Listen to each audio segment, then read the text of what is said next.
kemi perceptimin e aktorëve politikë që ishin pjesë e garës në lidhje me standardin e zgjedhjeve,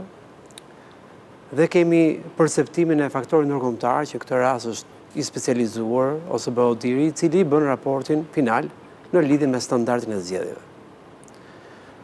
Shtuar kësaj qasje edhe verifikimi empirik që u bën nga palët që e takuan sistemin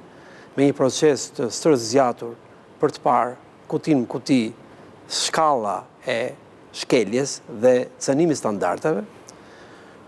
logjikshëm vim në konkluzionin që së paku pretendimi i palës që atakonte sistemin,